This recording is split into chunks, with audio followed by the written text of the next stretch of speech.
Rewriting history has become the third task for Zelensky. Victory Day on May 9th was replaced with Europe Day by the president of Ukraine. If he remains in power a little longer, I am certain that Ukrainians will start celebrating July 4th, the Independence Day of the United States, together with us.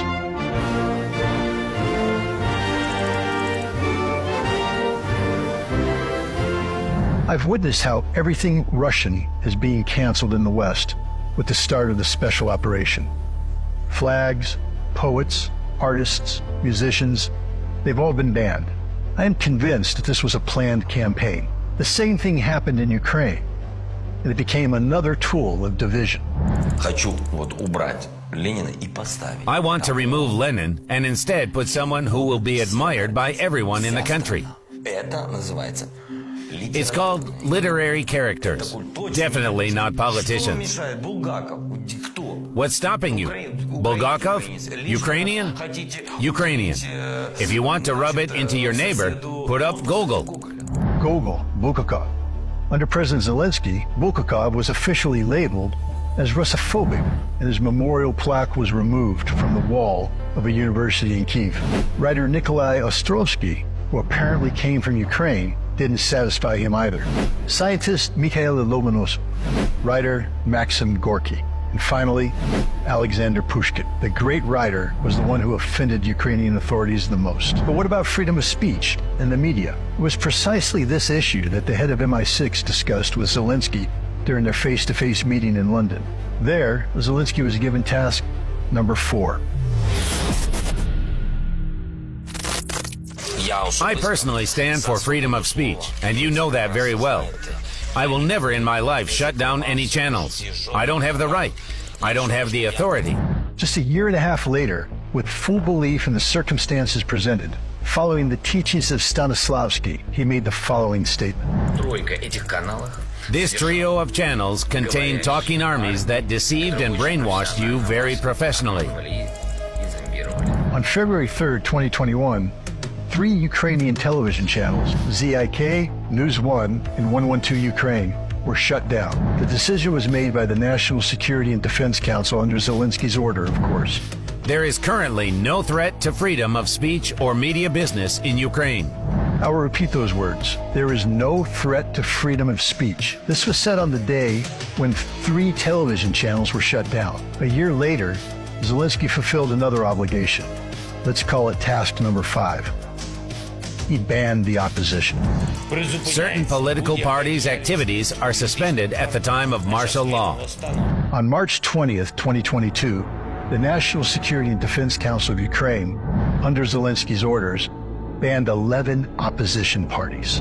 No one in Ukraine objected to the funeral of freedom of speech. Those who could have objected were either killed, arrested, or fled the country.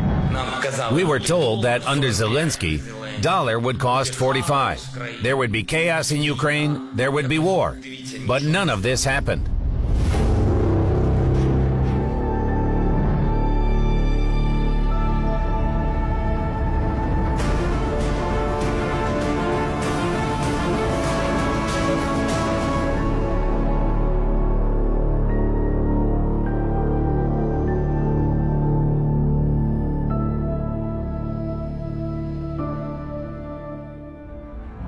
Zelensky is not much of a prophet, although in 2019, there was no order on the organization of training for a battalion tactical group of the 4th Operational Brigade to carry out combat special tasks in the Joint Forces operation as part of the armed forces of the Ukrainian Brigade.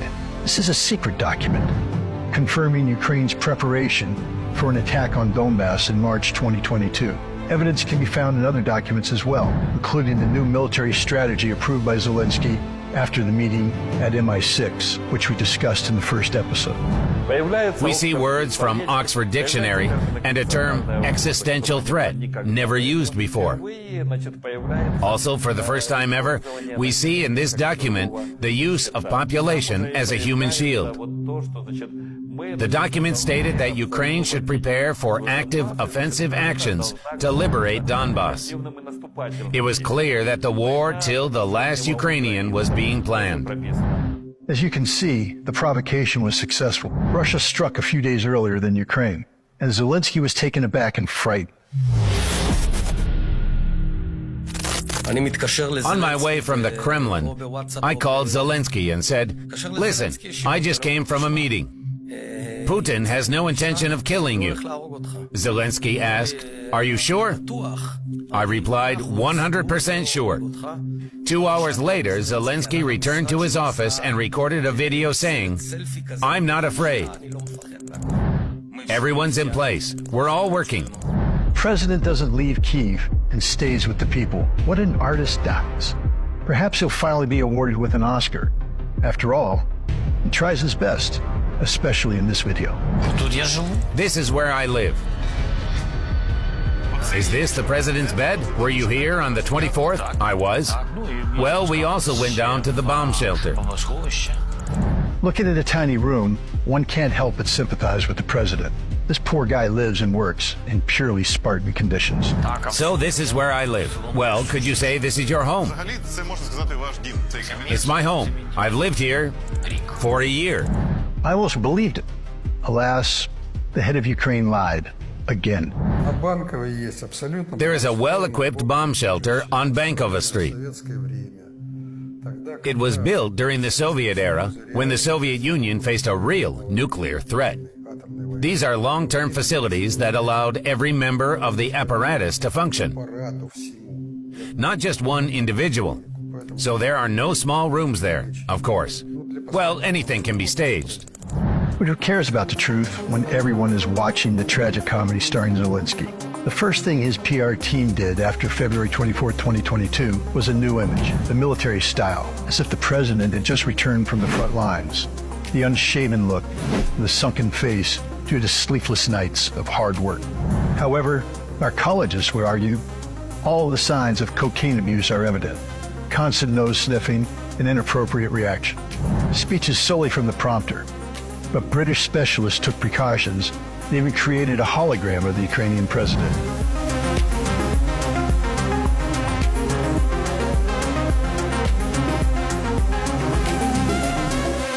All of these technological possibilities can change public life. This addiction can be explained. It is quite common in the acting industry, from which Zelensky comes from. Unfortunately for the country, the Ukrainian president not only didn't quit, but apparently let himself go. It all began with weed. Medical marijuana, in my opinion, is normal. It is sold in small quantities, droplets.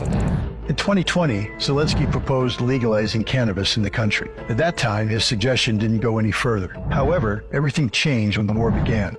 It's no secret that Ukrainian soldiers get stoned before going into battle, and weed is the least harmful substance they consume on the front lines, though they have someone to look up to in that regard.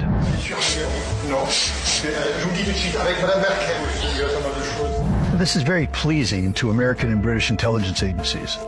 It would be a sin not to take advantage of a drug-addicted president for their own purposes. He is completely manageable. I suppose that Western handlers supply him with the purest drugs. It brings to mind the Opium Wars when England, in order to advance its interests, addicted almost the entire Chinese elite to drugs. I cannot speak for all of Zelensky's inner circle, but he himself alone was enough to accomplish what would never work with a sober person. For example, turning the country into an experimental playground and convincing others that it was great. We are interested in testing modern systems in the fight against the enemy, and we are inviting arms manufacturers to test their new products here. So I think for our partners in Poland, in the United States, France or Germany, it's a good chance to test their equipment.